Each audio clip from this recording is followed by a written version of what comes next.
तो इसलिए भगत सिंह राजनीति में सक्रिय भूमिका के पक्षधर थे कि नौजवानों को, हमारे विद्यार्थियों को इसमें आना ही चाहिए।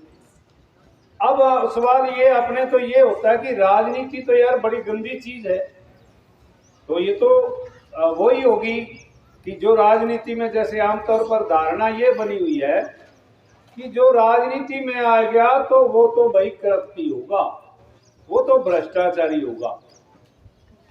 तो मैं भगत सिंह के हवाले से कहना चाहता हूं कि भगत सिंह जो है वो मजदूर वर्ग की राजनीति के पक्षधर। वो कहते थे कि मजदूर जो है ये कोई करप्शन नहीं करता, बल्कि करप्शन इसके साथ होती है, ये तो खुद लुट जाता है। तो इसलिए जो मजदूर वर्ग की राजनीति है वो स्वच्छ राजनीति है, क्योंकि समाज, वो कहते हैं, भगत सिंह ने कहा था कि समाज वर्गों में बटा हुआ है, एक तरफ पूंजीपति हैं और दूसरी तरफ मजदूर वर्ग है, और मजदूर वर्ग का शोषण करके ही पूंजीपति जो है पूंजीपति बनता है, वो अमीर होता है। इसलिए भगत सिंह ने जो राजनीति की बात की है वो कहते हैं कि मजदूर का किस तरह से शोषण बंद हो, मजदूर किस तरह से सत्ता पर ये अपने काबिज हो, ये राजनीति हमारी होनी चाहिए। दूसरा, उन्होंने जो हर तरह का भेदभाव है, उन्होंने कहा कि हर तरह का शोषण, चाहे पूंजीपति मजदूर का करता हो, चाहे मर्द औरत का हो, चाहे जातीय शोषण हो, कि कुछ यहाँ स्वर्ण जातियां मानी जाती हैं और कुछ फिर वो स्वर्ण है तो इसका मतलब लोहे की मानी जाती है। मैं खुद कह रहा हूँ, भगत सिंह ने ये शब्द नहीं यूज किया।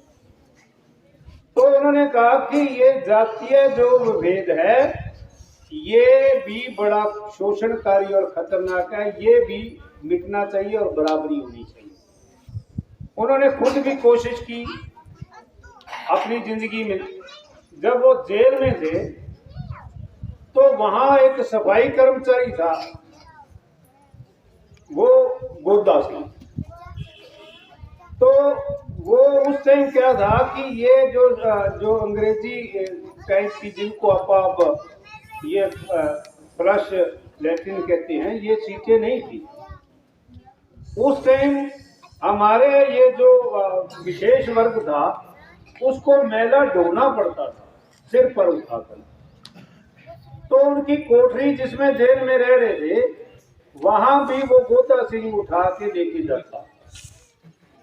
तो भगत सिंह उनको बेबे कहते थे। तो उसने कहा कि मेरे को बेबे क्यों कहता है?